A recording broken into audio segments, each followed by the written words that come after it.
এই ফুলের গাছগুলো গরমের যে রোদের তীব্রতা সেটাকে খুব একটা পছন্দ করে না, সেই সময়ও ফুল দেয় কিন্তু ফুলের পরিমাণটা কমে যায়।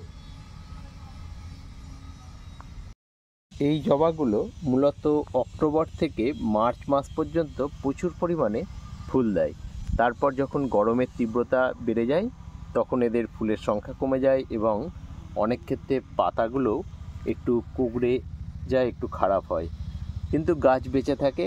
সেই সময় রৌদ্রের হাত থেকে এদের রক্ষা করার জন্য উপরে কালো নেজলন 50% নেজলন দিয়ে ছাওয়া করে দিতে হয়।